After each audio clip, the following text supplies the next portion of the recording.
హే ఆగండి మా చెల్లెలకి 500 ఇస్తా అని చెప్పి పిచ్చిదాని చేసేసా. ఏం చేస్తానో ఈ వీడియోలో చెప్తాను, లాస్ట్ వరకు చూసేయండి. ఏం లేదండి, ఈరోజు ఏమో సండే, మనకేమో టైం పాస్ కావట్లేదు. మరి మనం ఊకుంటామా, ఉంది కదా మనకి చెల్లెలు. మా చెల్లెల్ని అలా కొద్దిసేపు ఇరిటేట్ చేసేద్దామని రమ్మన్నా. ఏం నేను ఒక గేమ్ ఆడితే 500 ఇస్తాను, ఆ గేమ్లో విన్ కావాలి అని చెప్పా. ఇక ఆమె ఊకుంటుందా, 500 అనగానే రెక్కలు కట్టుకొని వచ్చేసింది అనమాట. కానీ లాస్ట్కి ఏం చేస్తానో ఆమెకు తెలియదు కదా, అందుకే వచ్చేసింది. ఆమె చూడడానికి అలా ఉంది కానీ బాబోయ్ ఆమె పొట్టిగా ఉంది అని చెప్పేసి మీరు తక్కువ అంచనా అస్సలు వేయకండి.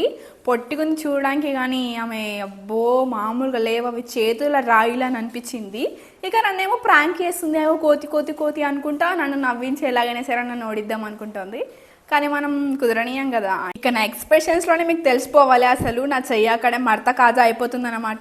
ఏంట్రా బాబు ఊరికేనే పెట్టుకున్నా అనిపిస్తుంది గేమ్ 500 కోసం. అరే అబ్బాబ్బా నా చెయ్యి నలిగిపోయింది అసలు, వామ్మో. ఇది పిల్ల పిడుగు కాదురా బాబోయ్ రాక్షసి. ఏంటి అన్నం తింటున్నావా ఇంకేమైనా తింటున్నావా అని చెప్పి నేను అంటున్నాను అనమాట. ఆ చేతు నొప్పి వేస్తుంది నాకైతే, అంత ఇచ్చేసేసింది. ఫైనల్లీ ఆమెనే విన్ అయిపోయింది. నేనైతే షాక్ లో ఉండే, అందుకే అలా చూస్తున్నాను అనమాట. ఇక 500 అని అంటుంది, కానీ మనం ఇస్తామా, ఆమెకు తెలియదు కదా మనం ప్రాంక్ చేసామని. ఇక నన్ను నానా తిట్లు తిట్టేసింది అనుకోండి. Please subscribe.